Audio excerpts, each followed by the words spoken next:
If you carry a firearm and discharge your weapon in self-defense, you could face hundreds of thousands of dollars in legal fees and expenses.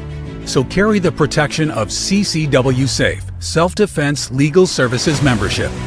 Upfront payment of all criminal and civil defense costs with no out-of-pocket for members.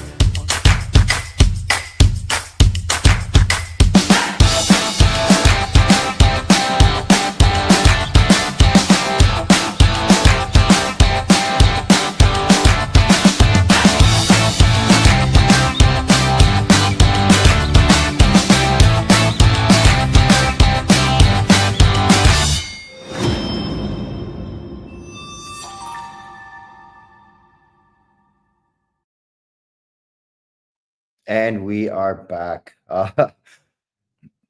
We've got an interesting show for you guys tonight. We've had the Taliban collapse on negotiations in Istanbul. We're going to talk about the implications of that and how things are going to happen now.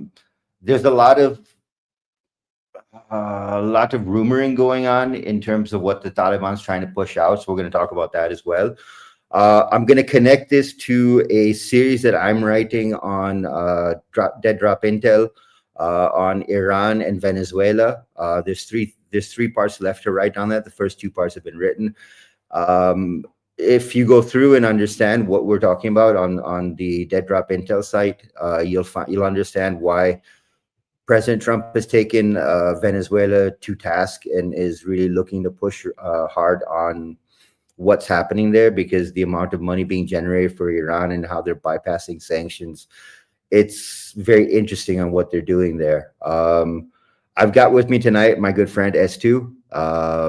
It's always fun when S2's on because he and I click on so many different buttons that we can carry a pretty interesting conversation. S2, how are you tonight?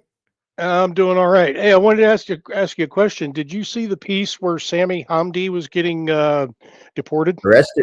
Oh my God, that was fantastic. That was fantastic. I mean, have you seen the crap storm that started because of it? His father wrote a posting, "My son's not a terrorist and he's just a good journalist and he just does this." Come on, dude. I mean, what terrorist father is gonna say my kid's a terrorist? My kid's a good terrorist. He's not a journalist. I saw that and I went, "Oh my God, are you crazy? This is the dumbest thing I have ever seen." But well, what I found was ironic was it was a subject that we covered just last week. Yep. And then it was almost like the very next day, this thing comes out where he's getting deported. I'm like, whoa, did we strike a nerve or something? Nobody's listening. I'm telling you. It's the reason why every once in a while I go, for all you feds listening, we're not trying to insult you, but, do your jobs. Because we know there's a few feds listening to the Survival Dispatch broadcast. We'll give you a 10% off on Carnival if you just listen to us. No, I was thinking earlier, Donald Trump would take Survival Dispatch podcast alone. Not even the whole team. Just take our podcast and watch them for 2 hours every day. We're better than every advisor you've got on your cabinet. Oh, well, get this. Here's another subject that we've been talking about recently. There are now very serious discussions about declaring Antifa as a foreign terror organization. Well, you have to. They are a foreign terror organization. Who said they weren't? I mean, anyone who says Antifa is not a foreign terror organization is smoking really good hash. Well, hear me out. They initially designated them as a domestic terror organization. But now that a lot of things are starting to come to light about where their funding is and the fact that they have cells that are overseas in Germany and all over Europe, now there's serious talks here in the United States about designating them as an FTO. Yeah. So why I think that's significant is because they're paying attention to what's going on with this. And I know we're going to get into Muslim Brotherhood at some point tonight. So that's another area that, hey, State Department, you might want to take a listen tonight. Yeah, there's an interesting thing. The reason I like organizations being designated foreign terror organizations, they're no longer under the purview of the State Department. They come under the Department of War. Right. That's a completely different ballgame. And I would rather have Pete Hegseth handling these people than Marco Rubio, because Rubio, as much as he may want to think he's a good statesman, please, I mean, you don't know what the hell you're doing in that chair. Well, State Department is the diplomatic arm of the CIA, and we know how that works. And Yeah, he's a politician. Let's yeah, call it what it yeah. is. I mean, if you go back and listen to some of Rubio's statements before he was nominated as secretary, he was anti-Trump like you would not believe. And I still don't understand how Donald Trump included him in his cabinet, because well, there's a lot of people I don't understand. But let's hold off the conversation on that. He's been doing a good job. I mean, he's being a good little politician so far. But he's grooming him for 2028. He's grooming for a presidential run. That's a dream Marco's got, and he's not going to get there. But let's do the conflicted question. That way we can just roll on into our conversation. All right. Okay, so folks, I'm seeing new names in the chats tonight, so I'm going to go over the rules with this. This is the conflicted question out of the conflicted game decks that we have. And I read the question off at the beginning of the show. And then at the end of the show, we'll read it off again. And we want to see what your answers to this question would be in the chats. So here we go. Lexi is blinded by vengeance and is fixated on the idea to avenge her sister's death. She is determined to hunt down her sister's killer. While you could sympathize with her feelings, you ponder whether or not to let her go. How could you help her in the long run?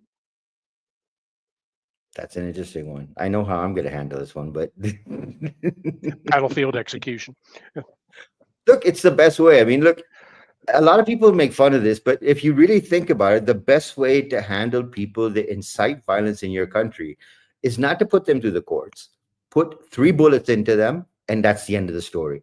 Because you can't trust your judges. I mean, you guys have the same problem in the US that we have in Pakistan, that we have such liberal judges in our country that a terrorist is not a terrorist when we've arrested you on terrorism charges.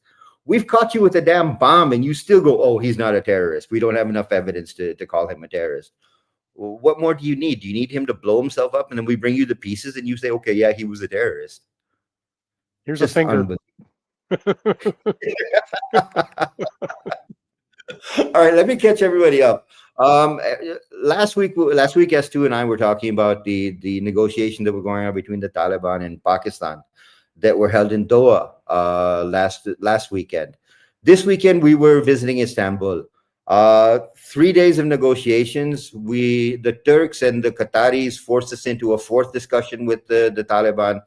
The Taliban has walked away from the table and said, we are not going to take action against any of the terror groups in our country because they're not terrorists. They're not terrorists. They are politically motivated. They are not actually terrorists. So we're not going to take any action against them, which to us is also a really fun story. What is the definition of a terrorist? Yeah, well, when you are a terrorist yourself, you don't see other people as terrorists. That's why all these people are living in Afghanistan. But we've got a great video from Ahmed Massoud as well, where he explains how the Taliban works and how they run cover.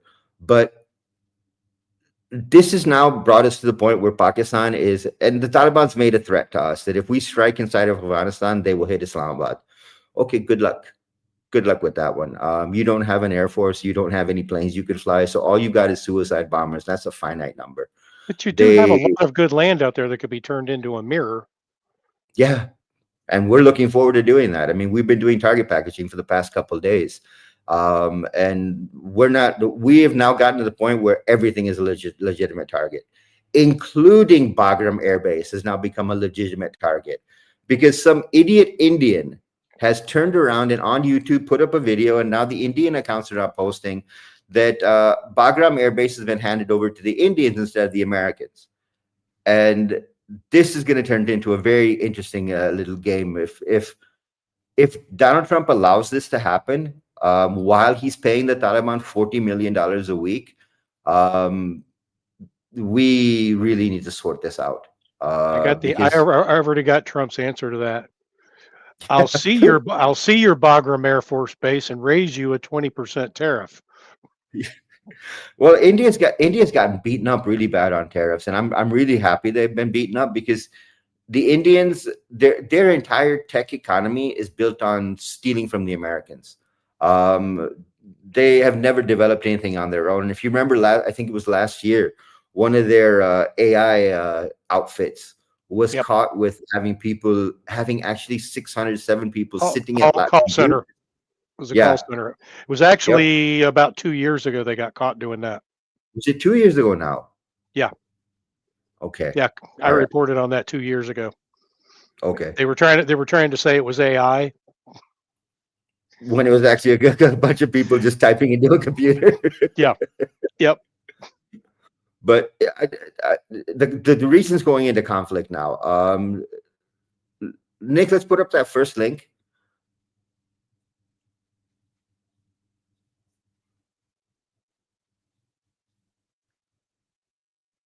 Okay, so the Taliban walked away. This was completely expected for all of us who actually knew what the Taliban was all about. What does that mean? The use of the term politically labeled means that the Taliban stands by the TTP and their terror activities. And they have said that Pakistan has called them a terrorist organization for political benefit. Now, let's be clear here. There is no such thing as political benefit of calling an organization a terror group. They are blowing themselves up inside of Pakistan. They're blowing themselves up at our military installations. It's not far away before they start attacking civilians again. It's really not that far away before they start attacking civilians again. And the threat that they're going to hit Islamabad, well, Islamabad has one government complex and everything else is all civilian targets. So you really can't say that you're not after civilians anymore. So here's where our question comes to the Taliban. One day you say they don't exist in Afghanistan. That was the argument last week, that these groups do not have any kind of presence in Afghanistan. Now you turn around and you say, well, no, they've been called politically. They're politically. The name terrorists has been given on a political motivation. So basically, you've admitted that they exist on your soil, and we won't even count, the hundreds of videos that exist on X, where we can see them crossing from Afghanistan into Pakistan. But are you really ready for this war? Because you don't have the power Pakistan has. And if you honestly think India is going to back you up and stand up next to you and fight Pakistan, well, the two-front war is great, but in Afghanistan, we have only used a fighter plane once. All the rest of it was drone attacks. And your problem is that we can use missiles and fighter jets on the Indian border, and we can use drones and ground forces against you inside of Afghanistan. And you cannot win against us because of that. But the problem with Afghanistan right now is that you are actually believing what the Indians are telling you, and India didn't come and save your butts last time. You think they're going to do it this time? So, I mean, as to how much of this do you think has to do with the fact that the U.S. is still funding the Taliban, even though Donald Trump has said on repeated occasions that the funding should stop? Well, I think they're being enabled by it to a certain extent. The other piece of this too is that nobody has ever legitimized or pronounced legitimately or illegitimately how the Taliban exists as far as a government regime.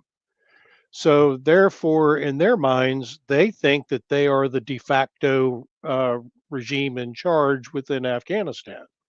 Yeah. And until somebody says you are an illegitimate government, this is how things are going to continue, because they basically look at themselves like this. Because nobody has said we're legitimate or illegitimate, we got a seat at the big boy table, and the big boys are giving us money. Yeah. And until somebody says, no, you're still at the kids' table, this is going to continue. Yeah. I mean, Russia has recognized the Taliban government as being the legitimate government of Afghanistan, but they did that for their own benefit. They didn't do it because the Taliban was actually a legitimate government. India still has not done it. No matter how much India is buddy with the Taliban, they still have not recognized the Taliban government as being legitimate. Pakistan won't do it. Iran won't do it. Tajikistan won't do it. Uzbekistan won't do it. Kyrgyzstan won't do it. every country surrounding you has refused to accept you as a legitimate government. And it's because you're poking fingers in our eyes. I mean, the Tajiks are upset with you. The Uzbeks are upset with you. Pakistan's furious with you. Iran has kicked out so many Afghanis that we are shocked that the Iran's even, on good terms. And we'll talk about Iran and Afghanistan in a little bit. But Iran is using the Taliban like a piece of tissue paper. Yeah, Hamas and they're plenty happy being used that way for some reason. Yep. I mean, Well, I'm sorry, but I would take that. If that were me, I would take that as an insult. Well, the Taliban doesn't, though. I mean, the problem is when you field a mercenary army, because they've been caught by the Ukrainians fighting in Russia. Let's see, Uzbeks, Afghans, Pakistanis, Tajiks were all caught in Russia, or sorry, in Ukraine, fighting for the Russians.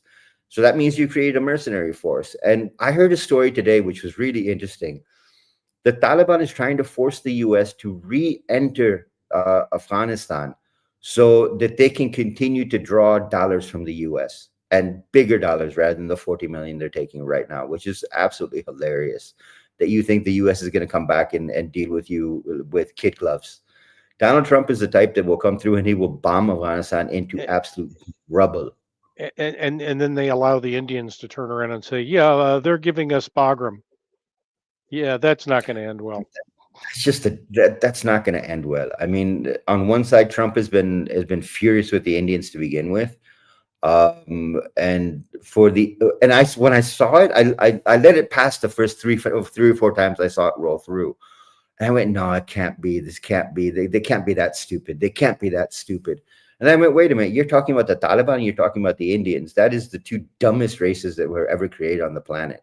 There's no advantage to them giving Bagram to India. What's India going to do with it? No, you give it to them to attack Pakistan. That's the only reason you'd give it to them, is so they can attack Pakistan from Bagram. But you forget that Pakistan, and then their forces would get obliterated within Afghanistan. Yep. Because who benefits? And who benefits? The Taliban do, because whatever happens over there with India is the same thing that has happened to Russia. The same thing that happened to the United States when they withdraw. The Taliban come in and they take the leave behinds. Yep. Unless if they're stupid enough to leave stuff behind like we were. Well, the Indians are that dumb. I mean, the Indians have, and this statement has been contradicted on 4 flights. There have been 8 flights that have come from Oman through the Omani Air Force to Afghanistan in the 11 days that the ceasefire that's been going on. 4 flights have been passed to us by the Pakistani army, saying that those 4 flights were aid flights. And I turned around and went, wait a minute, that's 4 flights. What about the other 4? And the 4 flights that came in, were you there when they unpacked the parcels to see if they were actually aid, or was there military equipment inside there behind the aid? And that's where the Pakistani intelligence forces turned around and went, we didn't even think about that. I said, yeah, see, you guys aren't thinking about it. We are, because your problem is when you start to trust Afghanistan and India working together. That's what we've done for the past 4 years. And that's why we've got the shitstorm we've got now, because the Indians have been pumping money. And this is not just us saying it. Sarah said this on Sean Ryan's show as well, that India is pumping money into Afghanistan. They're using the TTP to attack Pakistan, the BLA to attack Pakistan, and India is funding them from behind. I used to know who the war handler was, the Indian intelligence handler in Afghanistan. I used to know who he was. He's been removed now, but I still know where their command and control center is in Iran. So basically what you're saying is India thinks they're all pieces of shit.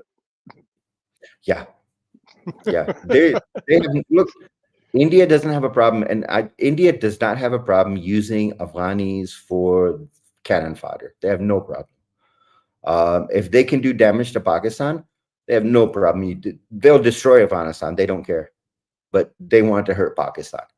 And they don't realize that in May, we taught you a soft lesson. We didn't come after you the way we could have come after you, and you don't want to push us this time. And India's chomping at the bit on the border. We know they're getting ready to go to war with us again. Why can't we all just get along? It's not possible until somebody gives the proper bitch slap to certain countries. We all can't get along. Oh, y'all go sit in the damn corner, figure it out. Yep. Sit in the corner, face that corner, put your nose into that corner, and think about what you're doing.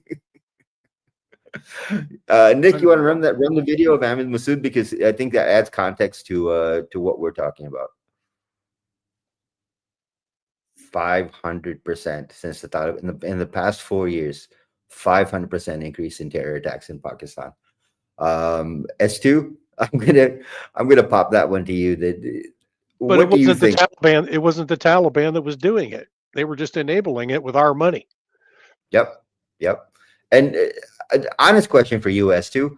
What's it going to take for the Senate to put this bill to the vote? I mean, the stop funding the Taliban bill has been bounced around for at least 9 months now, and it's stuck in the Senate for 3 months now. And I don't know when the Senate is going to finally get their head out of their butts and vote and decide that they've had enough of funding the Taliban. Is it going to take the 9/11 2.0 attack for the Senate to realize that they've been, had their fingers stuck up their ass and have not done their job? There's a lot of things at the Senate. I mean, I'm going to say Republicans anyway. I mean, the freaking Democrats have just been running around dancing in the halls at the Capitol and keeping everything shut down. But, Republican senators have been dealing with a bunch of things right now. They're digging into the J6 thing. They're digging in, and I think they're almost on the verge of naming who the pipe bomber was. Okay. I think I already know who it is, but they're dealing with that. They're dealing with COVID issues still, where they're coming back and having hearings in the Senate. They just had one today, was like really blockbuster stuff. And they're also dealing with the domestic violence, the domestic violent extremist issues that are going on. So I think in a lot of ways they're being distracted from doing anything else with this at the moment. And I Okay. think that distraction is purposeful. Yeah. I think CIA's got a hand in the fact that this bill hasn't been voted on, but that's a different story for a different night. The question for you, because it's been a long time since I've been part of following what the U.S. government is doing at a detailed level. I don't know if you saw Seb Gorka's tweets the other day after Laura Loomer went after him. Gorka said that we killed 370 terrorists in Syria and Iraq, and we're now gearing up. We're now gearing up to take on the terrorists that are inside the United States. Do you think that was bluster, or do you think he was actually being serious? Because I mean, when I read all three of the tweets, and I went, "Nah, this can't be true. This can't be true the way he's talking." Well, by terrorists, he's probably talking about Antifa. He's probably completely clueless about the other aspect of this, about the IRGC, Antifa, TDA, all of them working together. He's probably completely. He's either completely clueless, he's in on it, or he's being willfully ignorant. Interesting, because Zalmay Khalilzad and Seb Gorka are probably two of the biggest spokespeople for the Taliban in the U.S. I remember Gorka's speech at the Heritage Foundation. I mean, you talk about the most conservative think tank in the U.S. is the Heritage Foundation. No, and it's not. Really, there's somebody more conservative. There's been some documentation put out about people that are inside the Heritage Foundation that Right? doesn't paint a good light on them. Oh, because I thought Heritage was probably one of the most conservative. You've got some people in there that are subversives within the organization, just like everywhere else.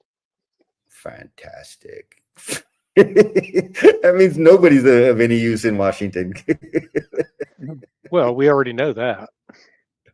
But I remember Khalizad's op-ed piece in the Washington Post about how you cannot have forever enemies.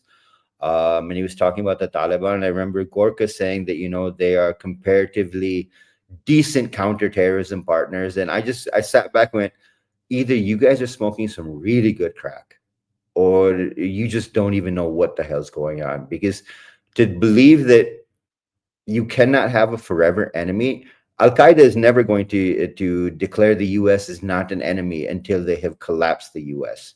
That's an understanding we all have to know. And for Khalilzad, and many people have now said this, that Khalilzad is the de facto president of Afghanistan, because of all of the lobby work, all of the deal making he does for the Taliban, that he is either the de facto president or he's getting a big cut of the money. Well, where's the election? There's never going to be an election in Afghanistan. It's just like Syria. You bring it up. Syria's got an election coming up. I think it's in the first week of November. 9 votes are with Jolani out of 11. So it's a selection, not an election. Oh yeah. I mean, and then on top of that, let's give you the really interesting piece. The Syrian parliament is 70% is picked up on Jolani's favor, that he gets to pick the 70% that sit. Only 30% is actually democratically elected. Mm-hmm. Yeah. Is that starting to paint a familiar pattern? Yeah. I mean, Potato's got a question there. Do you think Kandahar faction and Haqqani will eventually split? They have split, but the problem is not Kandahar and Kahani. The problem is Kabul, and Kabul is led by the Mullah Yaqub, Mullah Umar's son. He refuses to accept the terms. According to what we heard from inside the room in Istanbul, Anas Haqqani was ready to accept the terms from Pakistan. The Kandaharis were also ready to accept the terms from Pakistan. It was Yaqub that said no, that we will not accept these terms. And that's why the entire conversation fell apart, because two sides were on, one side was off. And the one side that was off is the Minister of Defense. Mullah Yaqub, for those of you who don't know, is the current de facto Minister of Defense of Afghanistan. I wouldn't call him Minister of Defense, more like Minister of War. Because all he does is, plan out wars against countries that he cannot defeat. And when they start to fight back, he backs down like a little girl. I remember the 4 days that we were bombing. On the second day, the Taliban was screaming, and Yaqub was looking for a hole to hide in. He wouldn't even come anywhere near the border because he was scared to death they were going to kill him as well. So in response to your question, the Kandahar and the Haqqani factions split a long time ago. But the problem right now in terms of Pakistan and Afghanistan is the Kabul faction, which is headed by Mullah Yaqub. If they were to have taken him out in the strike that was carried out on the intelligence headquarters, we probably would have peace now. We would probably have agreement with Afghanistan right now. But that's a different story. Afghanistan has their warmongers too. Oh my God. It's money. It's all money. Look, on one side you had the minister for, the word minister is difficult for me to say when I talk about Afghanistan. The dude who's in charge of education in Afghanistan stood up yesterday in a public rally and said, for all of you who think that the schools for girls are going to open again, they are closed forever. Period. End of story. They are never going to open again. Are you kidding? You think that Afghanistan can actually move forward the way it's running right now? And what pisses me off is Europe is giving them aid money. The US is giving them aid money, and they're not even asking where that money is going. They're stealing it. Well, all of the aid money that you guys are giving, part of it is being given to the people that the Americans and the ISAF forces killed during the 20-year war in Afghanistan. That's being paid to them. to the people, the families of the people that were killed for being terrorists. Your aid money is being given to them. The food that's being sent from foreign countries to Afghanistan is being given under the Taliban's flag, not under the US, not under Europe, not under any country in Europe, under the Taliban's flag, that we are giving you this food. We are giving you flour. We are giving you fruit. We are giving you this. They have turned everything into, we are doing this, and they have completely marginalized the US and Europe, which makes me go, are you kidding? And you're still giving them crap. It's the same playbook that Hamas goes by. Yep. Well, same group. I mean, it's the same logic, the same mentality.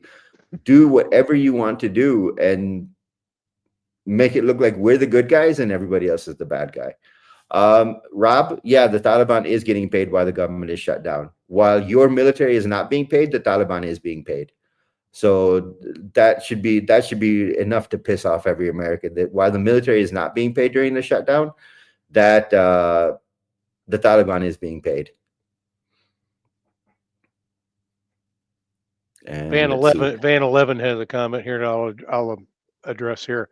Van 11, they are training aids. They're absolutely training aids. The timelines don't match up to the construction of the bombs. Just unbelievable. Let's pop into the next link, Nick. Okay, slide down a little bit so we can show them the picture.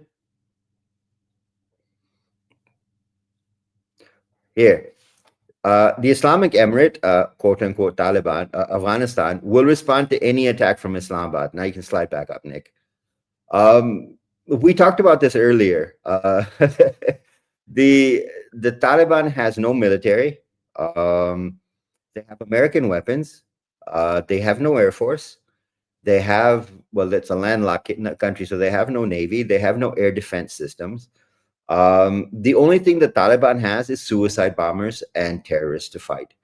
Now, if you remember last week, I think it was last week, on the second day of the bombing inside of Afghanistan, the Taliban sent 100 suicide bombers into Pakistan, targeting Peshawar, Islamabad, Lahore, Quetta, and Karachi. So, you break it down, about 20 suicide bombers per city. The only thing that they have is a finite quantity, and suicide bombers, you cannot generate that quickly.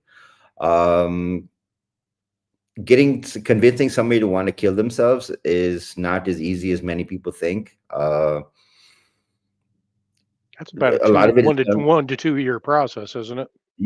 Yeah, because you've got to mentally prepare them for that. There's two ways of doing it. Nick, if you can bring that link, if you can pull that link down. There's two ways that suicide bombers are created, and we've actually interviewed suicide bombers to understand this. One way is where you indoctrinate them, where you teach them what you want them to do and how you want them to do it.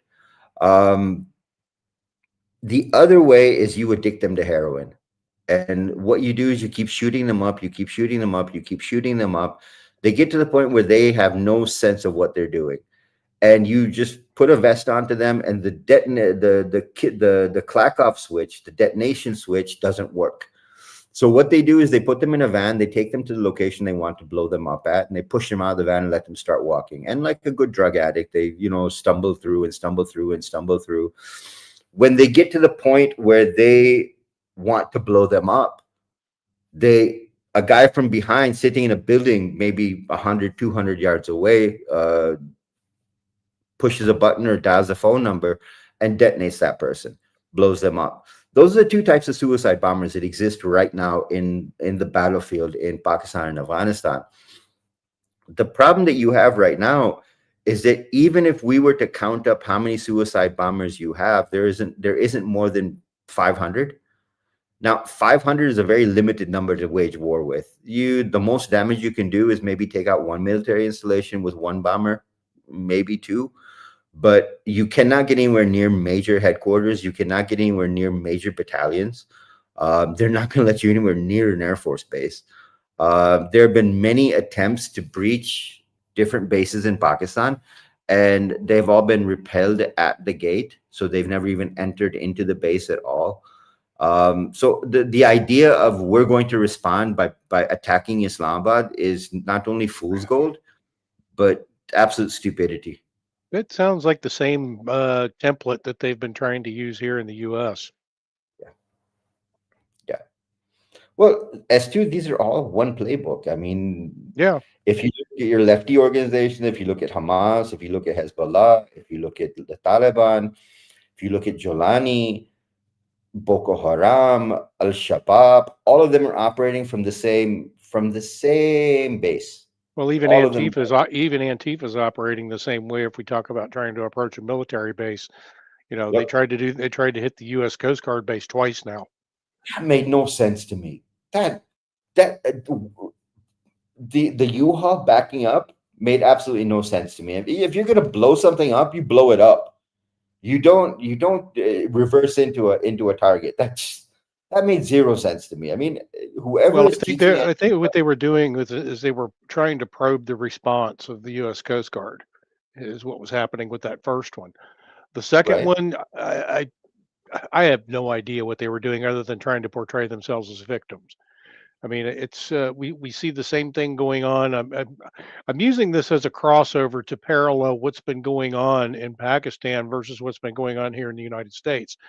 And we know that a lot of the Antifa people had gone over to Ukraine and had been training and getting military training there. We also know they've been going over to the Middle East and getting training there. We had one guy back in 2020 that was picked up getting off an airplane here in the United States that had just come back from Syria. And so we know that he was getting training over there as well to Yeah, come back here and teach his buddies.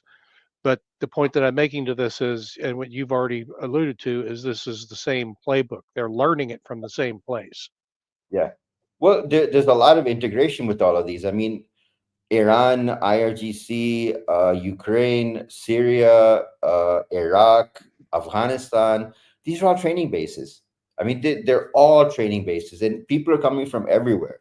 We know for a fact that Mexican and Latin American cartels were taken to Ukraine to learn how to fly drones. And they were allowed to fly drones on live Russian targets so they could see how the system works and how a detonation is carried out. So, I mean, you are using war zones to develop your skills. Yep. But I like this clip from Trump. Donald Trump, if you pop that link, Donald Trump says that he's going to solve Afghanistan and Pakistan, and we'll get into this after he says this. But this is going to be a very long piece. So as you know, this is one of 8 wars that my administration has ended in just 8 months. We're averaging one a month. There is only one left. Although I heard that Pakistan and Afghanistan have started up, but I'll get that solved very quickly. I know them both, and the Pakistan, the field marshal and the prime minister are great people, and I have no doubt we're going to get that done quickly. That one started up a few days ago. And I just feel it's something I can do. I do it nicely. I don't need to do it, I guess, but if I can take time and save millions of lives, that's really a great thing. I can't think of anything better to do. But the 8 wars that my administration has ended in just 8 months, there's never been anything like that. Never. There never will be either. I can't think of any president that ever solved one war. I don't think anybody. They start wars, they don't solve them. So nothing like this has been done in history, and it's an honor to be involved. On behalf of the United States, I'm proud to help settle this conflict and really develop good friendships.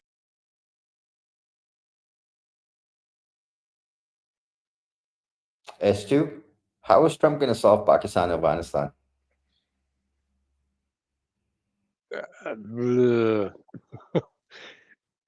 I have no idea. I have no I mean, idea. He can try sanctions on the Taliban, but they don't care as long as we're sending them money. He could stop the money. That would be one way.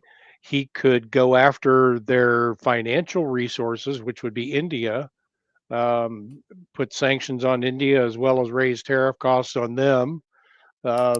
there's a whole number of tools available at his disposal that he could use.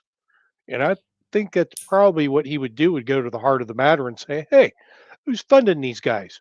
And if he Yeah. finds out, and I'm sure he already knows it's India, but as I'm sure somebody from Pakistan said, hey, Donald, could you stop India from sticking their nose in where it doesn't belong? We We've were given doing proper just fine. dossiers. We've given proper dossiers to the U.S. government on who is supporting what group and how much money and how many weapons, how much training is being coming from what country to the TTP or to the BLA. It's not like the U.S. doesn't know. Not only the U.S. but every European country knows who's supporting who. But interesting point. If you I'm sure you're familiar with the BRIC countries, Yeah. Brazil, Yeah. Russia, India, China.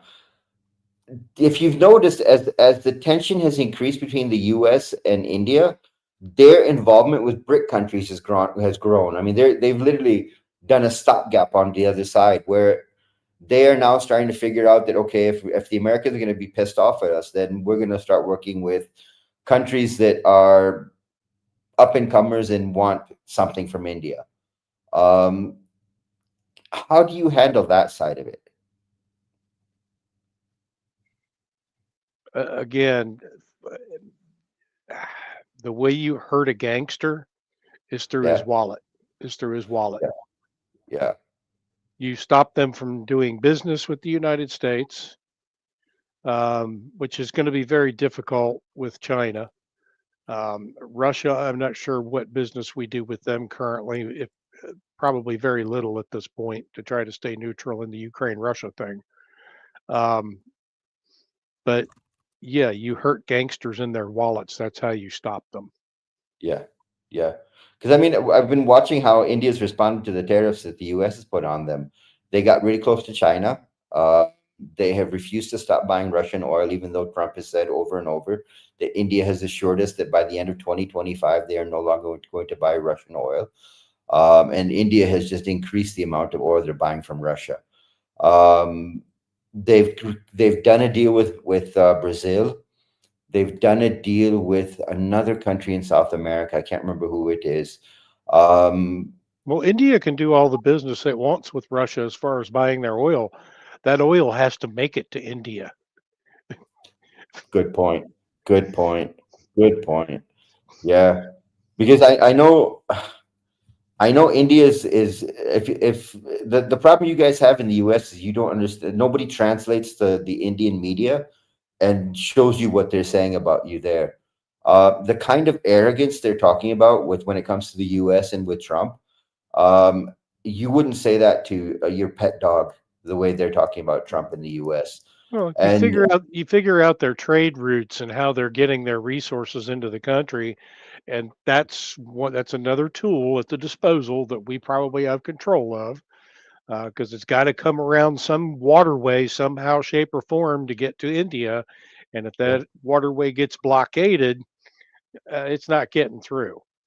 yeah, And yeah, you know, based on some of the activity that's going on in that area with some of our naval vessels right now, that could become a very dangerous place for oil tankers all of a yeah, sudden. yeah. And your biggest trading partners with India is the Middle East, and if the U.S. were to put pressure on UAE and on Saudi, that would be the end of Indian trade. I mean, that's what they're counting on is that they could do trade through the Middle East. But it's interesting when I heard Trump say that I'm going to solve Afghanistan and Pakistan. I was like, dude, stop giving them money. Once you stop giving them money, they will collapse. That's the end of it for them. India Yep. can't provide the amount of money the U.S. is giving, $40 million a week. The Indians could never give that kind of money. We can't afford it either. We just print more. Well, look, you guys, the U.S. is literally going into debt supporting a terror organization. Yeah. And Yep. that makes no sense to me. I mean, that makes no sense to me at all. No, I think Trump needs to step up and say enough is enough. Stop the funding. You, Yeah, pardon my French, you fucked around with this long enough. Stop it now. yeah, yeah, yeah. There's a question floating around if Canada's worse than the US. Hell yes, it is. Hell yes, Canada is 1,000 times worse than the US in terms of national security. The amount of people they have let into Canada that don't belong in Canada, uh, you have no idea the kinds of problems you're going to have in Canada in probably the next 5 6 months. We know right now, we know of six active ISIS cells that are directly connected with the Canadian Armed Forces. Like serving soldiers are running the ISIS cells. Well, but that's Um, that's okay because Trudeau is dating Katy Perry now, and she'll stop everything. yeah, but Trudeau's not prime minister anymore. Mark Carney is, and Carney is he's a globalist from everything that we've seen about him. Yeah, he's a Wef stooge. Yeah, and the northern border is like a sieve. The number of terrorists coming across that border, you have no. I mean, the entire U.S. is focused on the southern border, and you're not paying attention to the north. And the north is where everyone's coming in from now, because they all have Canadian passports, they all have Canadian nationality. They're easily crossing into the U.S. and saying, "Well, I'm a Canadian. I'm not Arab. I'm not this. I'm not that. I'm coming in this way." That's funny. They're Canadians. I can't even muster the accent. Eh? Oh my golly. Well, it's just there's a war being waged on the West right now. Nick, there's a link that I put into the opening that's got the Muslim Brotherhood manifesto for the soft jihad. Can you pull that link up?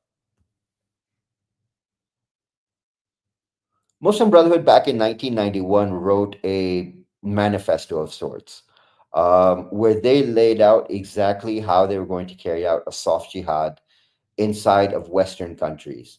If you look at what they have laid out, and for those of you that are in our Signal chat, I will post the book in in the Signal chat.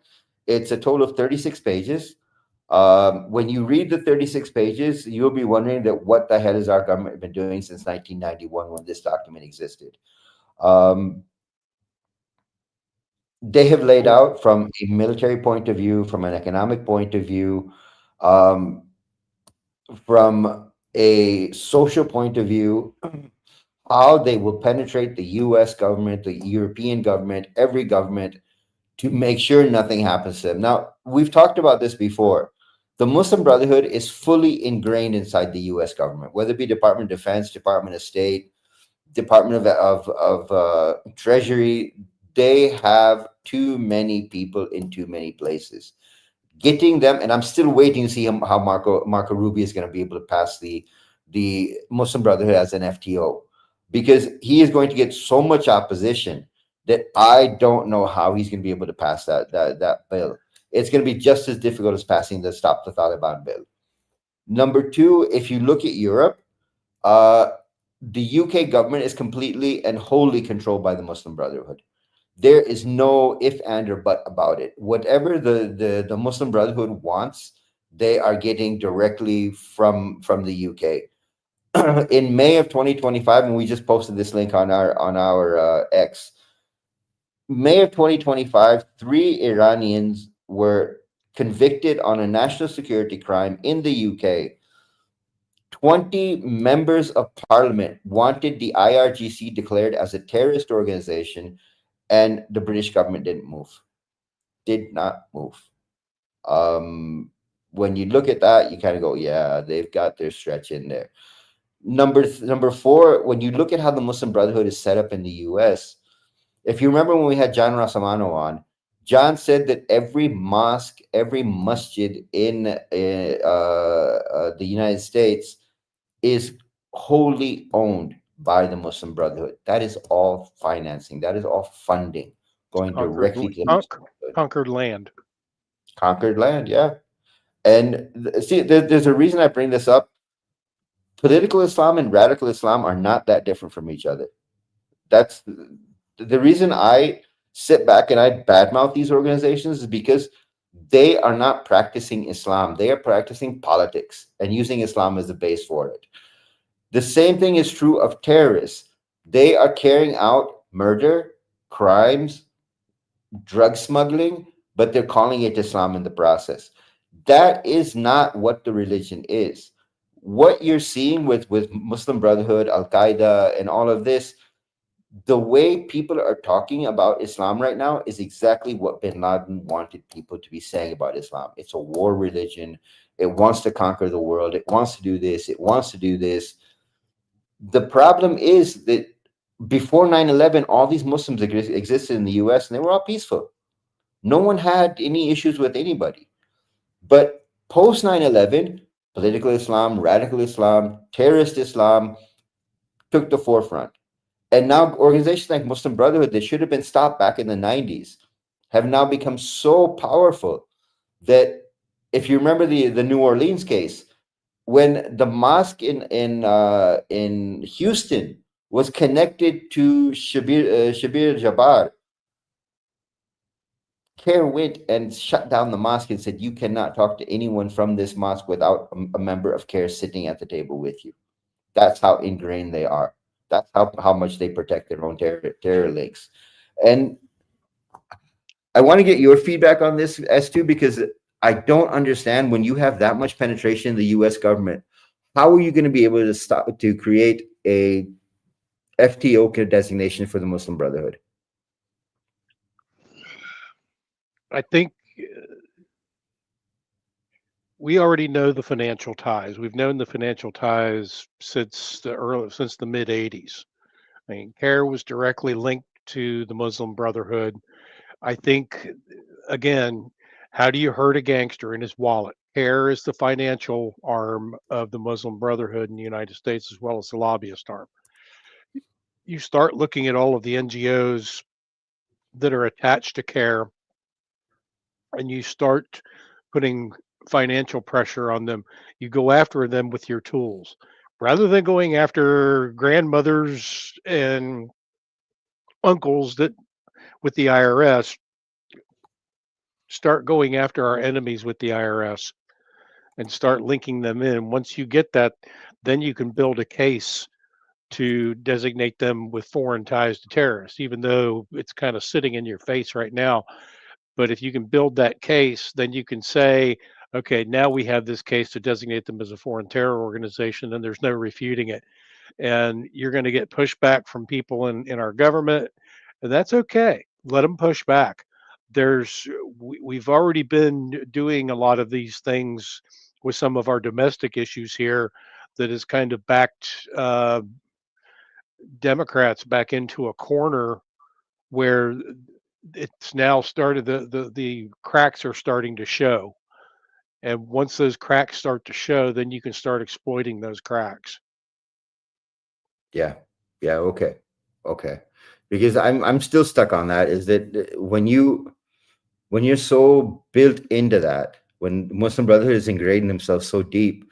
I mean, Jolani was selected back in 2007 to be the leader of Syria by the Muslim Brotherhood faction and the State Department representative for the Free Syrian Army. And it took them 20 years to bring him into power, but they got him into power. Whether we like it or not, Jolani is in power in Syria. And whatever he's doing with killing minorities and with allowing terror activities to continue, I was happily shocked. Wall Street Journal did an article the other day. I don't know if you saw it or not, where they said ISIS is re-emerging in Syria, and I went, dude, not re-emerging.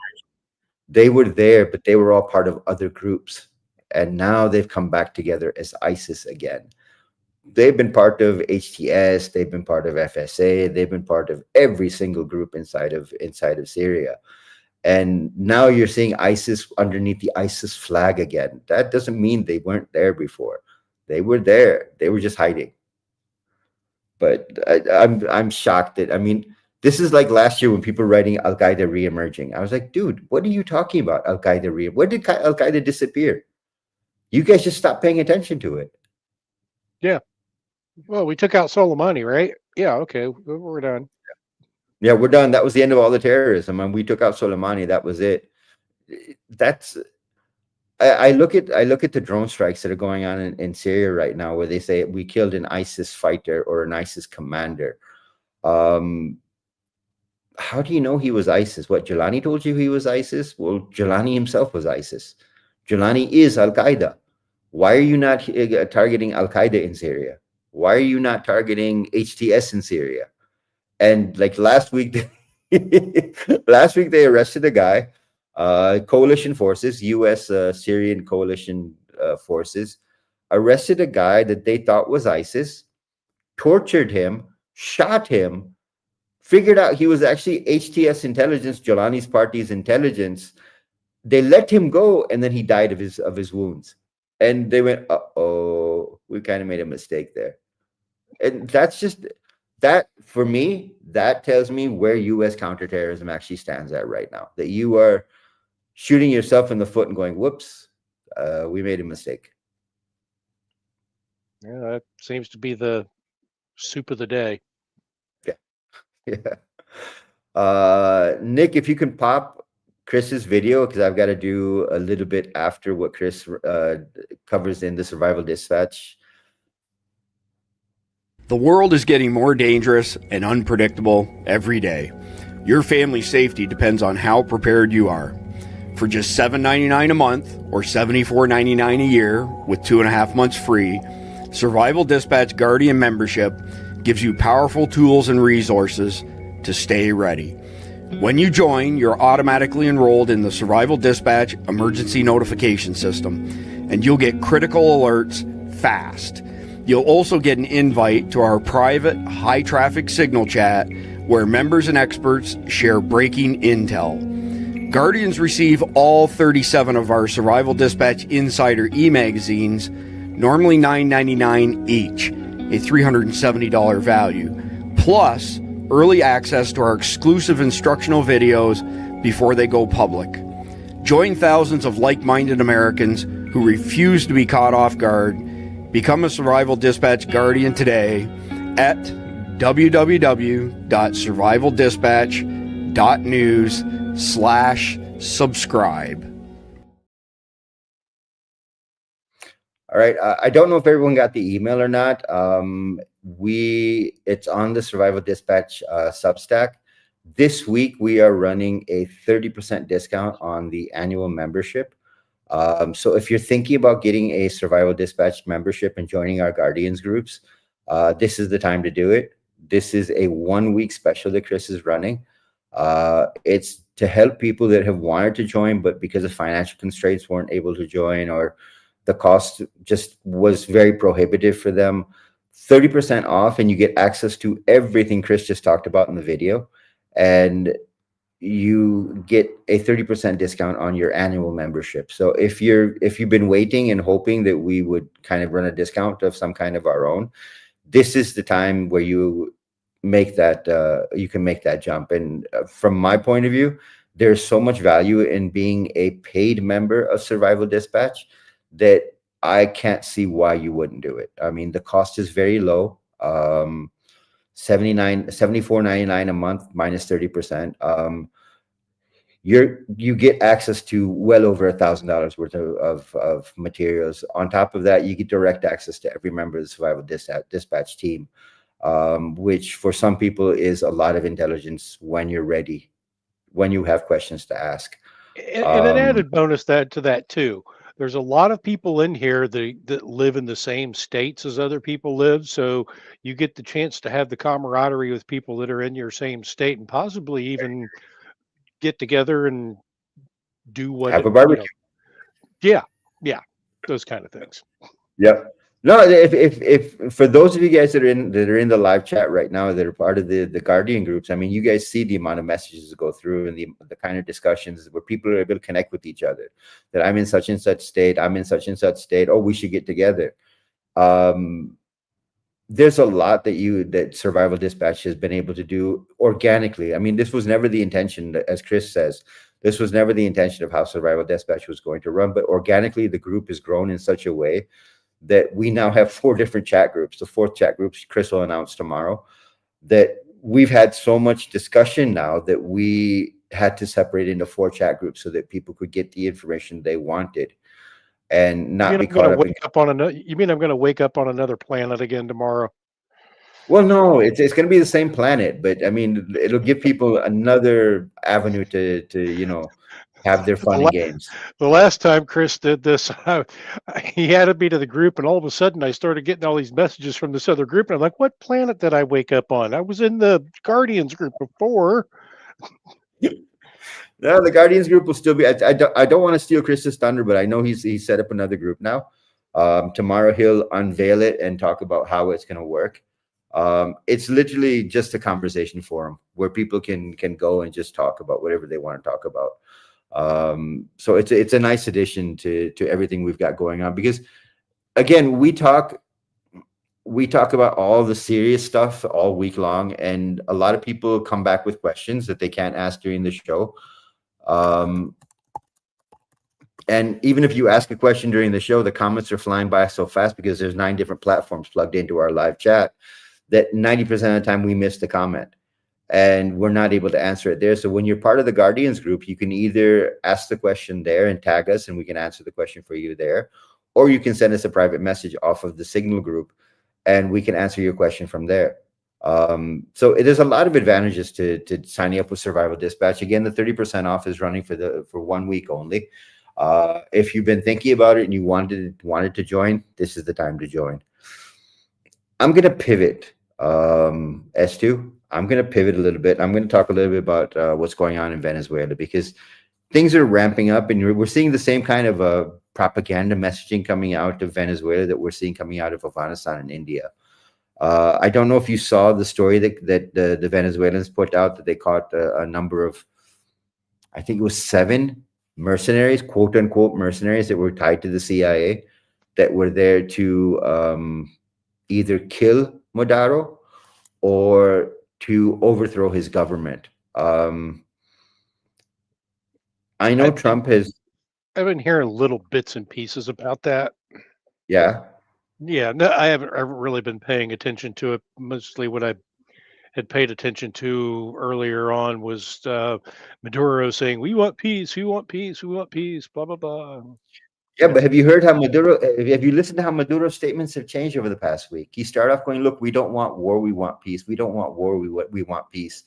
But once Trump went after the president of Colombia, Gustavo Pence, I think his name, yeah. Maduro turned around and said, "If you touch Colombia, you are touching Venezuela."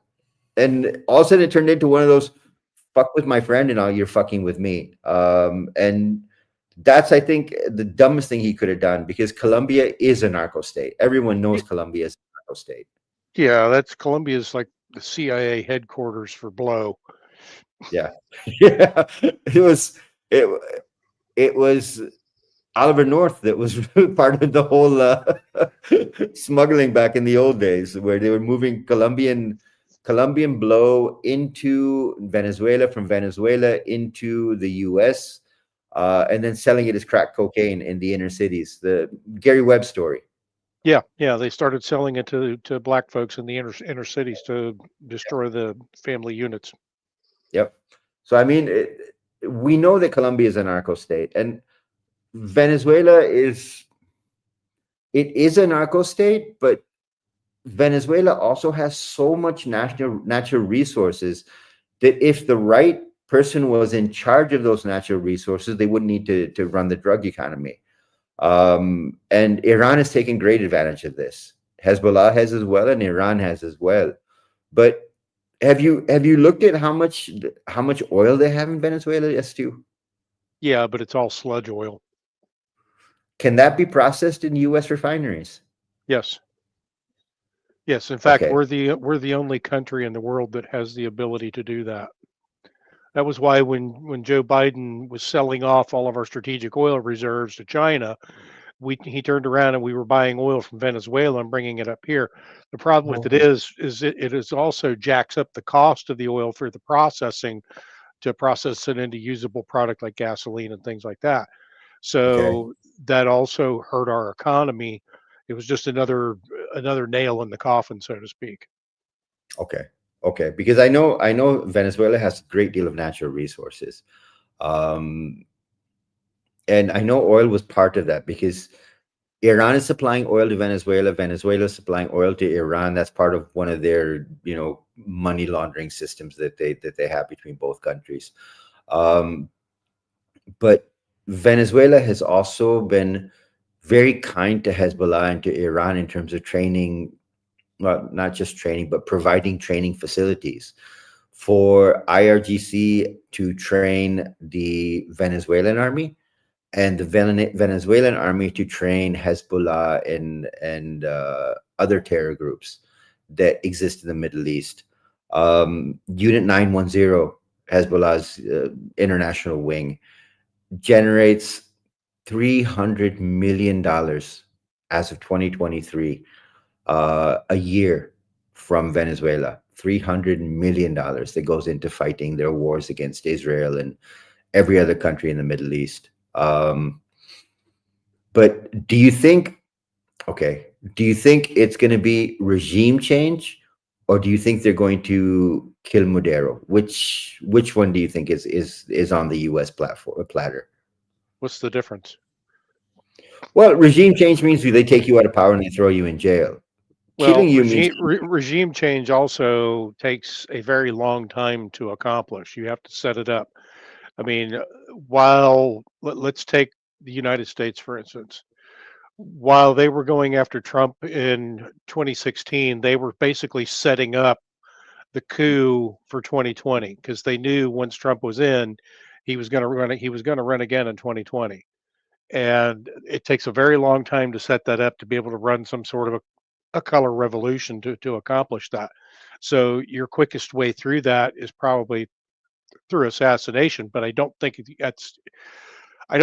that's the United States that would do that. I believe that would be a false flag that would be set up to make it look like the United States did it, which is probably why those mercenaries were arrested. Yeah. Well, we heard, again, this is not confirmed information, but we heard that the CIA had approached Maduro's chief pilot to try and convince him to fly Maduro's plane into U.S. airspace and surrender him to the U.S. government. Which this is not Noriega that he's just going to get on a plane. That's a $50 million reward. Yeah, sure, I'll do it. Well, again, this is a loyalty question, and this is where I always get stuck. Are the people of Venezuela who work with Maduro so loyal to him that they will turn their backs on $50 million? I mean, is that a possibility that we can actually even think of, that his pilot will not say, well, 50 million is a hell of a lot of money, and that's a very comfortable life in the U.S. That's a pretty complicated question, actually, because what you have is, Venezuela is a narco state. You have TDA, you have Cartel de Soles. Cartel de Soles, their vice president is I think I can't remember the relationship now, but she's related to the head of the Cartel de Soles directly. I think daughter, wife, or something. I can't remember right off the top of my head. This stuff just goes in and out all day long. But they are a narco state run by a cartel, and then you have TDA, which is their military enforcement wing. So they are a narco state. And the only way that I can see through this is not going through the normal channels of regime change, which involves color revolution and all that other crap. The only way I can see through that is through assassination. And that's just not something that's not something that we formally do. Yeah. I mean, that's where my question comes in, because and we were having this conversation before we went on air, that when you start assassinating world leaders, that comes home pretty quick, and that means your level of security for your cabinet, for your president, for your vice president has to go through the roof, because you have no idea after you take that shot who's going to come after you. And drug lords and drug barons that operate inside of those countries, they're not going to take it very lightly. Iran has had a plan for almost 7 years now, since the first Trump administration, that they wanted to kill Trump because of the drone strike that killed Soleimani. Iran is chomping. Well, I think the whole idea behind going after Colombia was to shut off the pipelines of the drugs coming into the United States. And you look at what they're doing, Democrats are running around saying, oh, they're blowing up fishermen. No, they're blowing up narco boats. Those are TDA boats that are coming up the coast. What poor fisherman has 400 horsepower engines on the back of a go fast boat? I mean, please. Well, as to this is the same false narrative that people run, that they don't know who's on the boat, so they're killing fishermen. You don't think the U.S. has got somebody on the docks that knows exactly who's in that boat? They know who's on that boat. Come on, and you're not just crossing over to deliver somebody with 12 55-gallon drums sitting in the go fast boat. What do you think that is? China is supplying the precursors for fentanyl in the United States. They're transporting it up from Venezuela because you can't buy it in the United States. So it has to come up from somewhere. And by shutting off all of the trade routes, that's how you hurt them in their wallet. They're making a lot of money off of this crap. How I don't know, because fentanyl has got to be like one of the most ungodly cheap drugs to manufacture in the world, and they're just giving it away. I mean, I found a kid's lunchbox at a gas station one evening, and I went in and I told the clerk there, I said, hey, somebody has deliberately left a kid's lunchbox out here with candy and all kinds of things inside of it. And he goes out there and he's starting to mess around. I said, dude, you got gloves? And he's like, well, no. And I said, then don't touch that box. I said, call the cops, tell them what you found, and have it removed. Yep. But yeah, they know exactly who's on these boats.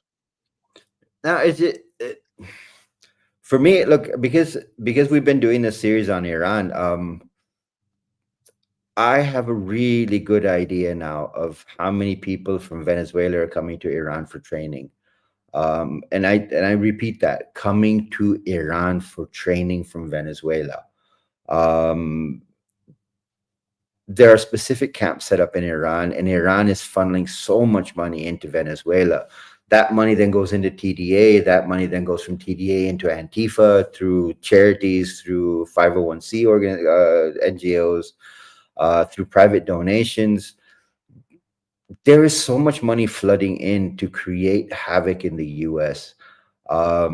That you not only have a problem with terrorism, but you have a problem with the narco culture. And there's no way to deal with that narco culture unless you can stop the drug trade completely.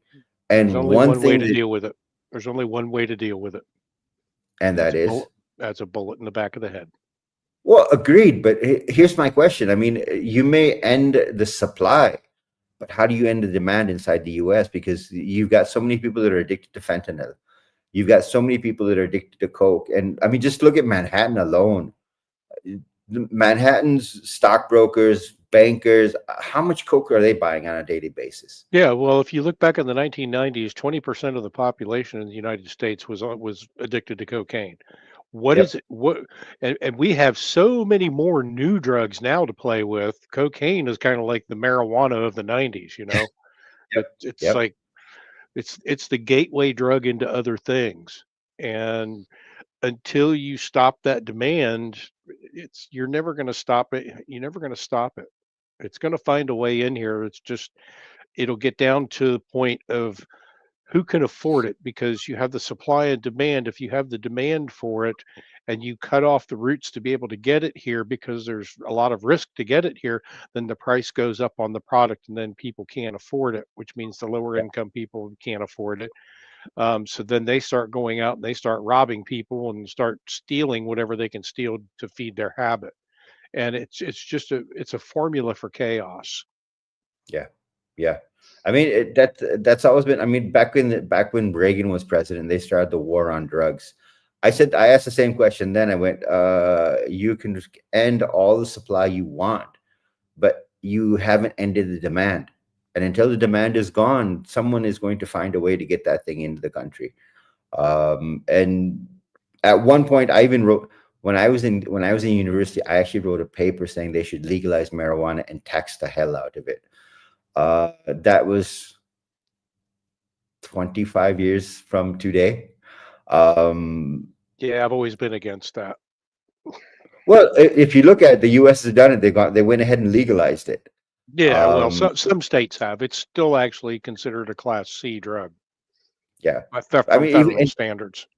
In the UK, even if they catch you with less than, what is it, an eighth, they don't even bother to arrest you. They just take the drugs from you and say, no, you can't have these. Well, and cops got to get it too. Yeah, cops have got to enjoy it as well. But my question comes back to that same point. I mean, if you want to end the narco states, you need to end the narco problem in the U.S. And how do you go about ending the narco problem? I mean, because you can take out Maduro, you can take out the president of Colombia, you can take out the president of Nicaragua, you can take out the president of every single drug-producing country in the world, but that doesn't solve your problem in the U.S. of people wanting that drug. And how do you what do you think are ways that you can reduce the demand?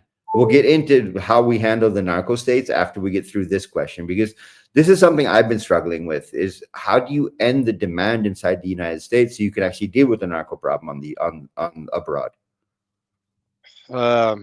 Rehab for everybody. No, seriously. When somebody is arrested for possession, you don't just give them a slap on the wrist. You need to send them through, and a lot of states actually used to do this. I don't know how much they do it now. Clearly, it's not enough. But they used to. If you got busted for possession, you had to go through an education program. It was not necessarily a rehab program, but I think something a little stronger, like a required rehab program, might help to curb some of that. I mean, even if you're only talking about curbing 2 to 3% of it, that's still a significant dent. Significant dent, yep. And then basically what you have, you're creating advocates for, look, I was really screwed up on this stuff, and you have people that can start to talk to other people that have these addictions. Now, there are some people, they're just completely lost. You'll never get them off of it ever. Yeah. But if you could take and put a dent in with just anywhere from 2 to 5%, that's significant. Well, Yeah. Stuart Asbury says, stop supplying Narcan. Yeah, people will die. That's one way of doing it. And eventually that's what could happen also, is if you just let it go rampant, the people that are on it will eventually die. They'll die from health reasons, they'll die from overdoses and all of that other stuff.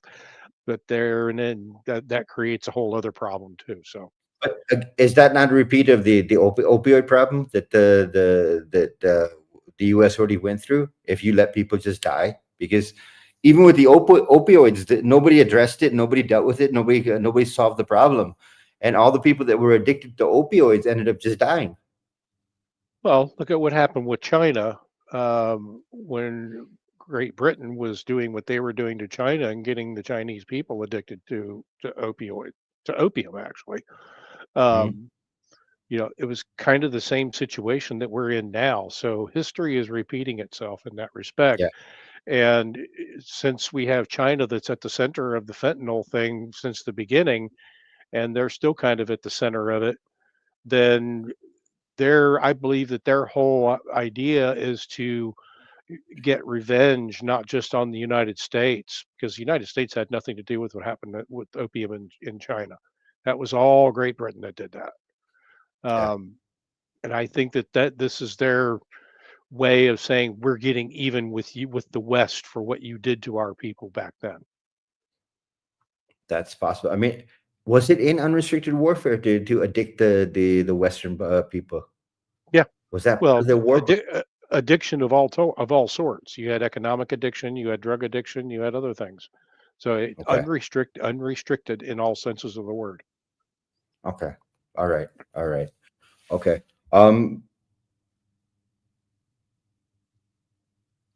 How do you handle the narco states? I mean, is what the U.S. is doing with Venezuela, with bombing, threatening to bomb, threatening regime change, is that the way to handle every narco state? I mean, is that how you're going to wipe out the production, or can you blow up all the factories and hope and pray that they don't build new factories? Can you wipe out? Can you spray a chemical across the areas where coca beans and all of the drugs are being pumped, are grown? Can you put a chemical on top of that so that they can never grow that stuff there again? Yeah, the CIA will never allow that to happen. That's their cash cow, dude. Yeah, yeah, I mean, it's yeah. kind of hard to when you've got shadow. I mean, let's call this what it is. There's a shadow government in operation in every country, and Yep. we're in every country. The CIA is in every country where drugs are a good business because it's a cash business. Yep. Yeah, I don't know how many people know the story about Afghanistan. That Afghanistan during the Taliban's time had literally eliminated the entire poppy crop. And in 2001, when the U.S. invaded, the first thing the CIA did was get the farmers growing poppies again, so Yep. that they were generating heroin and opium again. That's something that people don't want. I keep going back to Kennedy's statement. Every time I see these stories about the CIA, I go back to Kennedy's statement saying that we need to break the CIA up into itty bitty pieces and scatter it to every direction that the wind blows. Are we to that point now that the CIA needs to be literally destroyed and restructured? No, it needs to be destroyed to never be reconstituted ever again. Really? Yeah. It serves it serves no purpose other than destruction. Yeah, that's true. We've never heard the CIA do anything right. I The mean, CIA was supposed to be an intelligence collection apparatus. It was never supposed to be what it has morphed into. a business. It's morphed into a business now. Because everything you hear about the CIA has negative connotations. We never hear anything good about what the CIA is doing. Well, you look at what they did with USAID. I mean, they shut down Oh my God. they shut down the Institute for Peace. They shut down USAID, and immediately when you did that, a lot of this crap that's been going on overseas that everybody's held the United States responsible for stopped. I mean, Yep. you shut off the flow of money, you shut off the flow of covert operations. There are plenty of other agencies within our government that none of us know about that I'm sure somebody knows about that they just need to be dismantled and done away with. Once you do that, you cut off the money, you cut off the covert ops, this crap stops, and the United States stops being the boogeyman again. Yeah, but can't you say that about every intelligence agency in the world? I mean, again, I don't want to go to Pakistani jail, but our ISI is famous for this. The black budget covert ops that we run in Pakistan. Well, so is Mossad, for that matter. So I go back to my question: isn't every intelligence agency operating like this? I mean, doesn't intelligence need to be rehauled in a complete global point of view? Yeah. I mean, their capital is people, money, guns, and drugs. That's Yeah. that's their currency. Yep. And until you can stop that from being their currency, you're never going to stop any of this. This has to stop globally. And Yeah. I don't have the answers on how to stop that. It's a very complex thing. I don't think anybody has the answer on how to stop it, because I think the you need CIA I think you need government representatives that have the stomach to do it and have the support of people to do it. That's the problem. Yeah. Yeah, that brings up Thomas Massey to me. I mean, Thomas Massey is now being challenged by a virtual nobody who has gotten $1.8 million from APEC to run against Tom Massey. And what did Tom Massey do wrong? Massey was warned. He chose not to listen. Yeah, but he was actually working for the American people. I mean, He is. Who was that Ohio senator that took on the Israeli lobby, and they got him slaughtered in the next election? I don't remember. Gold something or other. I can't remember his name now, but I remember he stood up to the Israeli lobby at one point, and they made sure in the next election I think he didn't get a few thousand votes. It just was an absolute surprise at how badly he was beaten. And this was back in the late 70s, early 80s that this happened. I mean, this is now 2025. Oh, I remember who you're talking about. I remember. I can't remember his name, but I remember who you're talking You about. remember who I'm talking about, right? Who? You remember who I'm talking about, right? Yeah. Because I mean, he was the first guy to stand up, and he publicly said something. He publicly made speeches against the amount of control the Israeli lobby has inside the United States. And the next election, he was slaughtered. I wish I could remember what his name was. The United States is basically the carcass that everybody feeds off of around the world anyway. Yep. And the Americans are going into debt because they're feeding everybody else so they can be happy. Yep. That just makes no sense to me. I'm going to pull this back around to Afghanistan again. When we talk about 9/11 2.0, I'm going to connect these two pieces. 9/11 2.0 and Afghanistan. What's going on right now in Afghanistan has really done a lot of damage in terms of 9/11 2.0. We can say that, I mean, I said this last night. Chris asked me on air, you know, what is the impact of what's going on between Pakistan and Afghanistan? I said, listen, this is going to push 9/11 2.0 back by maybe 2-3 months, because all of the rats that are responsible for command and control are running for their own cover right now. And as long as that continues, they can't plan the kind of attack they want in the US. Iran will step forward and start planning out low intensity attacks, which means car bombs, small assault teams, little things they can do to keep pinching and keep the US under pressure. But the actual 9/11 plan that was in place to kick off, you know, end of November to end of February, we were all saying mid-December was the goal of when this was actually going to happen. That has kind of been stalled because of what's going on. And our question now, control. You can't have command and control if you got nowhere to have command and control. Yep. And that's the thing.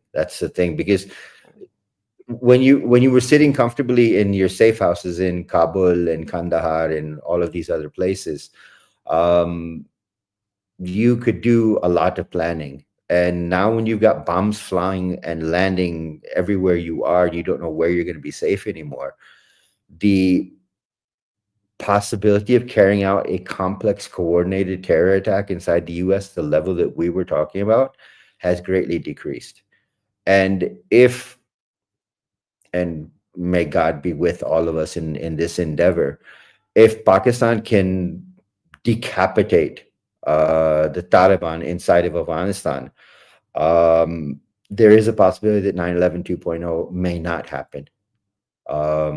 Because as long as they are struggling to get their pieces in place, there is no way they can carry out a coordinated attack. And the level that they were looking at before, not even possible as to where we're headed right now. But I wanted to ask you, how much of an impact do you think what's going on between Afghanistan and Pakistan, if Trump does get involved and try and stop what's going on between Afghanistan and Pakistan, how much do you think that will affect the 9/11 2.0, and what reasons do you think are important in making in your decision? Have we lost us too? Sorry, I was on mute. I have to take a drink. Yeah, you had a Jeff moment. Yeah. I don't think Trump getting involved in that is going to make a hill of beans difference from the standpoint of the fact that the terrorists operate independently of the Taliban, unless the Taliban are going to start telling them what to do. The only way that I could see this stopping is that if Trump says, "Hey, Taliban, you need to stop supporting these terrorists, or the beatings are going to continue until morale improves," and Right. basically put the fear of God into them, or Allah, as the case may be, um, and make them stop supporting the terrorists. But because they operate independently of the Taliban, they can pretty much do whatever they want to do. So I don't see anything happening with Trump getting involved in that impacting what their plans are. And what about Pakistan continuing to bomb Afghanistan? How much do you think that By affects all what they are? means, keep on. By all means. Continue No, on, sir. well, look, we were waiting for this, and we said this a number of times, that these negotiations were actually absolutely a waste of time. I am thankful on one side that the negotiations failed, because the only thing the Taliban understands is force. And the more you plow missiles into them, the more they have to sit back and go, "Uh-oh, we've created a big problem for ourselves." Yeah, And we're happy that they walked away from the negotiation. The number of people I have talked to today, on the military side, I've been congratulating them, saying we're back at war now. This is what we should have done to begin with. We should never have stopped bombing. While yeah. we were Good, discussing a ceasefire, we should have kept bombing. good job, guys. You exposed yourself. Thanks. Now we know. Now everybody else knows what we already knew. Yep. Now you can't So, hide it anymore. There's a yeah. video we posted a video right before I went on air of a Taliban spokesperson saying, look at America. America, we lost to America, and America's still giving us money. And look at Russia and China and Pakistan, and they aren't giving us any money, and we're taking all of these refugees in. The refugees, mind you, are Afghanis who were born in Afghanistan, had to leave Afghanistan because of the war that the Taliban was carrying out in Afghanistan. They're calling them refugees now. Your own citizens are now refugees. And the guy was literally saying, "You should be paying us for us to take our people back." And we went, "What? We should pay you to take your own people back?" The level No. of entitlement that exists in the Taliban is just unbelievable. Well, and that's what I said before, is that by not announcing that they're a legitimate government or an illegitimate, even though, yeah, I know, understood Russia recognized them as the legitimate government. How much weight that really holds at this point, if you don't have anybody else behind you, is really kind of irrelevant. But that is what has emboldened them to behave the way they're behaving, because, as I said before, they now feel like, hey, nobody's messing with us. We got a seat at the big boy table finally, Yep. and Yep. they need to be slapped. Yeah. I mean, that's where I come in. I mean, if Trump were to just unload maybe 3 Reaper drones inside of Afghanistan, things would change very quickly, because they've gotten too comfortable. They've gotten way too comfortable in the way they live. If we just round up a bunch of Afghanis that came over here from there, and put them on C-130s and just do touch and goes on at Bagram Air Base. Say, Yeah. here you go, guys. These are your people. Yeah. Take care of them. Yep. Well, I don't know if you saw, 20 European countries have now gotten together. There's a meeting of all of these secretaries of state in Europe, where they have decided that they want a faster deportation process for Afghanis. Yeah. And the Afghanis are pissed off that their people are being sent back from Europe and from other countries, because they don't understand how they're supposed to take care of them. You're getting $40 million a week. You're getting food sent to you from foreign countries. and you don't know how do you people. piss off a dictator? Make him spend Yeah. money where he's supposed to, because Yep. then what you end up with this is what I would call a reverse color revolution. Yeah. Um, because if you take and you send all of those refugees back to where they came from, you have to make good on what your promises are with your Sharia law and all of the stuff that you want. And Yep. if you don't, what ends up happening, the people will revolt and regime change happens automatically at that point. Yeah, I mean, we're actually hoping that it turns out to be like Pakistan itself has about 3 million Afghani refugees, legal and illegal. If we were just to send those 3 million back to you, your government would collapse. You wouldn't even know how to feed them. Manly Thomas has a question for you here. Yeah, Uh, I was just looking at that one.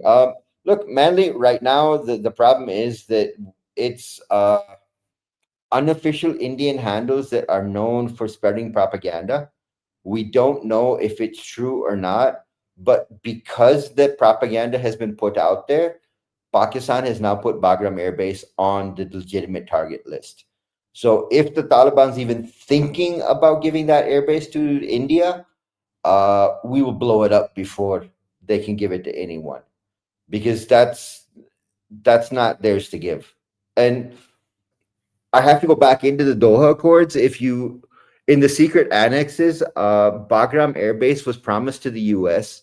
for 100 years. And that was part of the reason why the U.S. is paying so much money to the Taliban, because there were certain things promised to the U.S. that have not been given to the U.S. since the Taliban took over, which again makes me go, dude, you guys signed an agreement. Why are you paying them when you're not getting what you're supposed to be getting?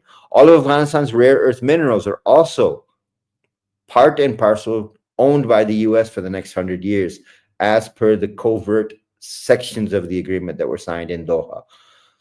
So we are watching very closely. We've seen now 6 or 7 Indian handles put this story out.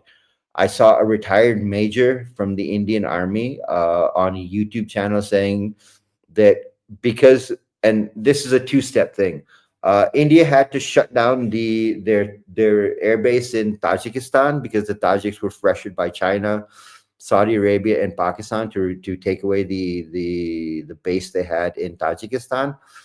And within a few hours of making that announcement, accepting, and this was Indian handles, accepting that they had been strategically defeated on Tajikistan soil, all of a sudden the story came out that Bagram has been offered to the Indians by the Taliban. There has been nobody from the Taliban regime that has confirmed this. There has been nobody from anywhere in the media who has confirmed this.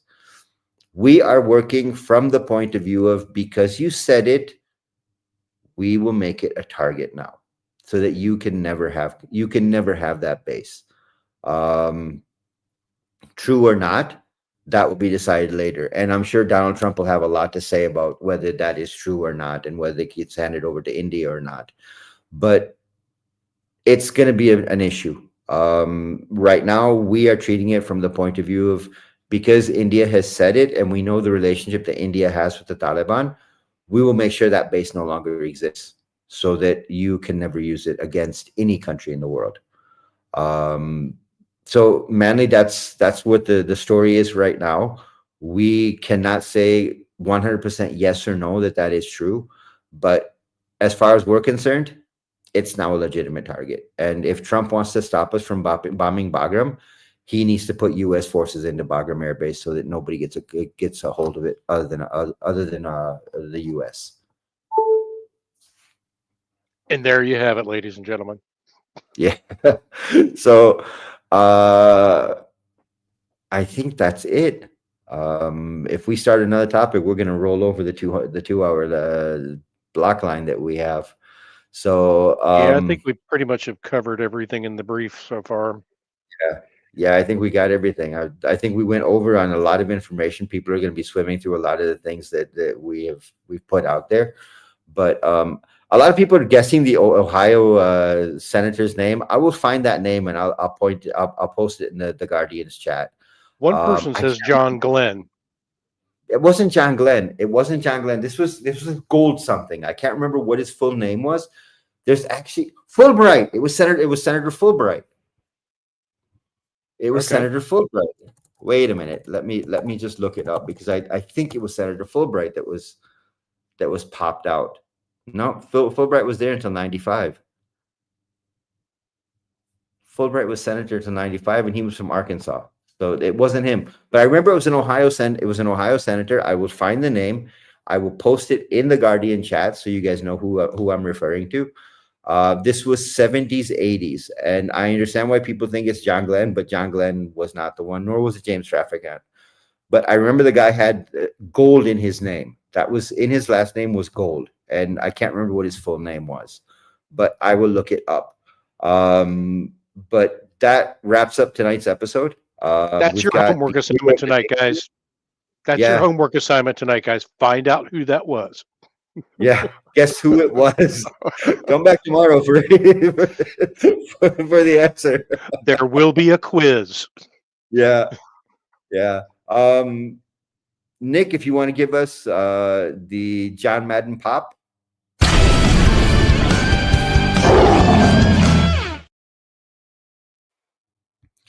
And tonight's hero of the day. Do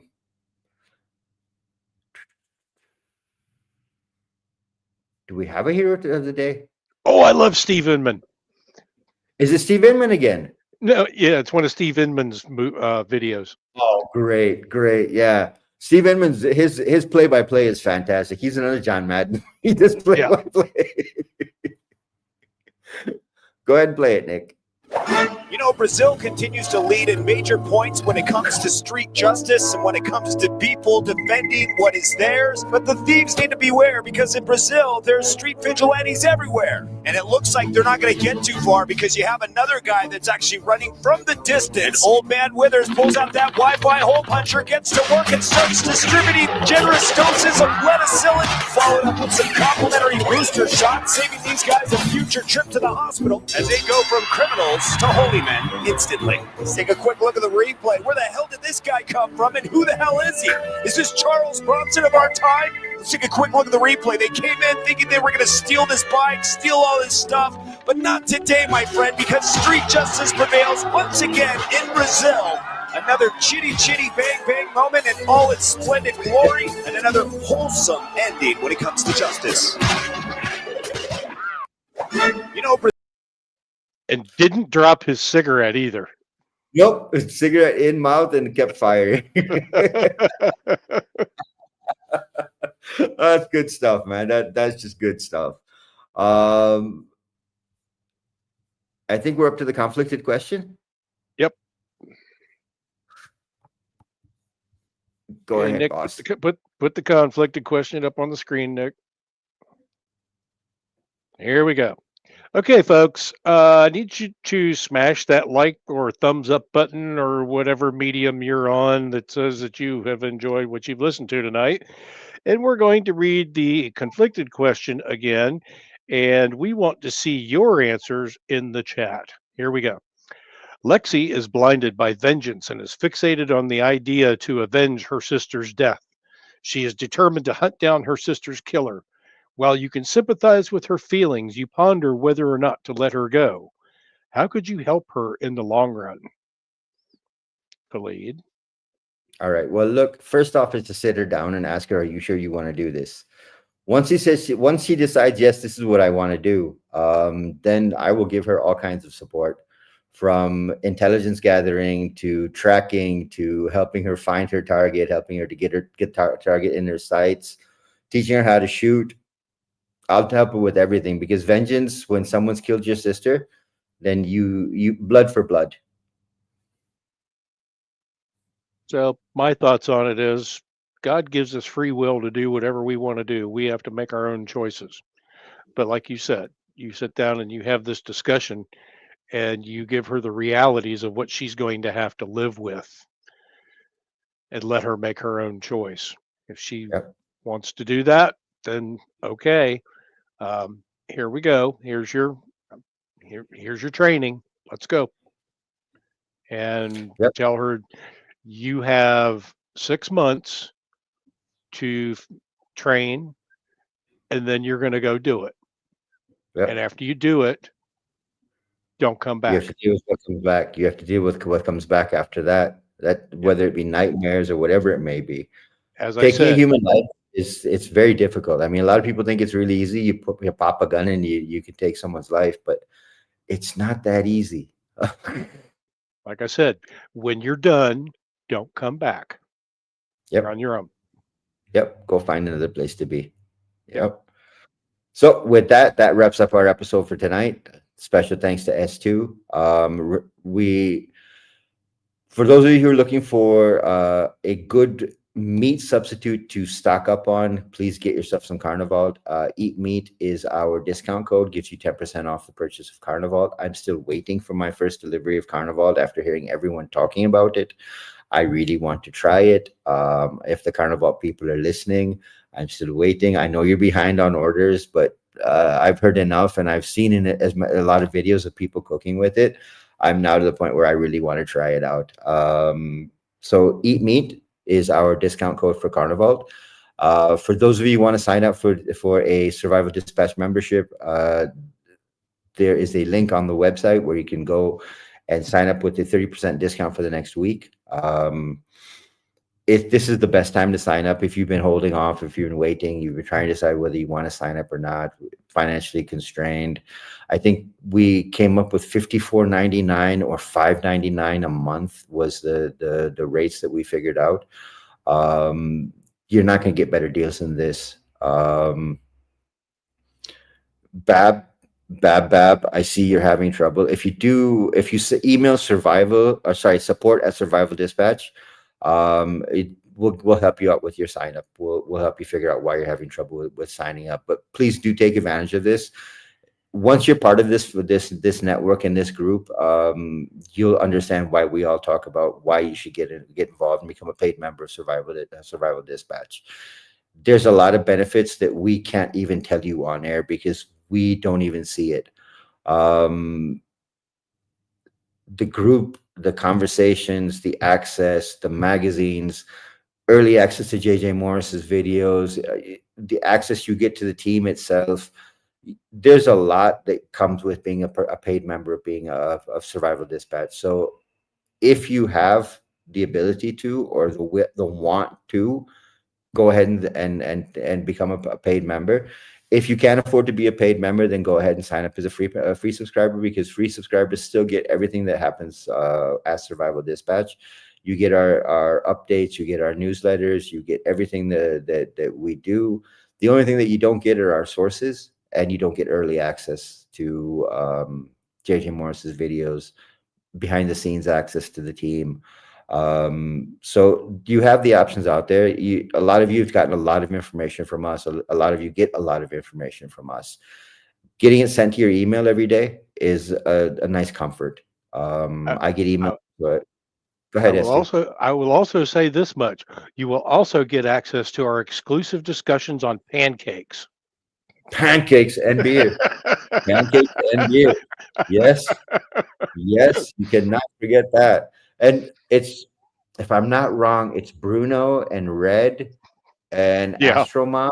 Those are our supreme pancake makers, if I'm not wrong. Yeah. But before I get in trouble in the live chat and people start getting mad at me, that's all for us tonight. Thank you so much for being part of the program tonight. Come back tomorrow night. We pick up with the Long War series. Mike Glover will be with us for the second half of the episode tomorrow night. And you guys all know how it runs when Mike's on. It's tactical and strategic on one platform. So come back, join us tomorrow. On Thursday night, S2 is back with us again, and we will go back to the Long War series. Monday, Wednesday, Thursday, Friday is Long War. On Tuesday nights is the Command 11 sit rep with me and S2. And with that, thank you, good night, and God bless America. Hoorah. Whatever is necessary to do, you do it. When somebody needs to be killed, there's no wrong. You do it. And then you move on. And you kill whoever gets in your way. This is us. If we were unarmed, we would chew their necks off. Anything, claw their eyes out. And they know it. This story began over 50 years ago with a series of horrific murders that shocked the world. Or anybody that would ever step in front of us will be taken care of. The murders of Sharon Tate, who was 8 months pregnant, and 6 others took place over 2 consecutive nights of terror, committed by members of a once peaceful group of hippies.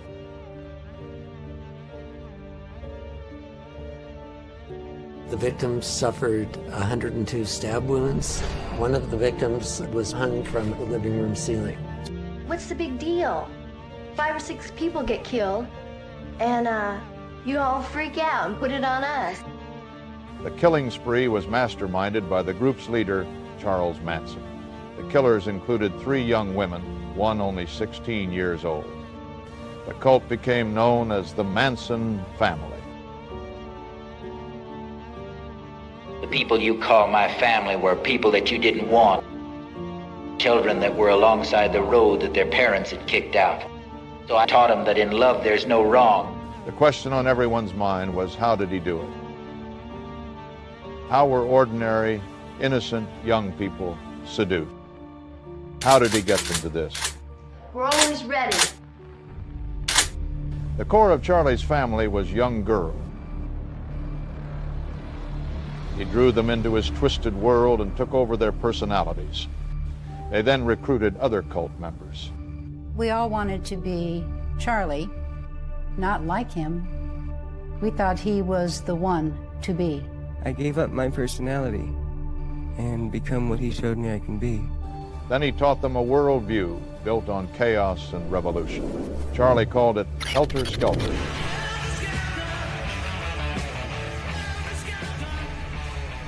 He preached their world was coming to an end, and violent action was needed. So when Charlie gets out, it's on. The revolution is on. You don't have to like violence, but I'm confused as to how you thought the revolution was going to be magically bloodless. We have made no secret of our feelings. And to our Republican colleagues, if you do not see the light, we will bring the fire. I just don't even know why there aren't uprisings all over the country. The MAGA movement is a threat. We have to fight this in the streets. We are at war. Y'all about to find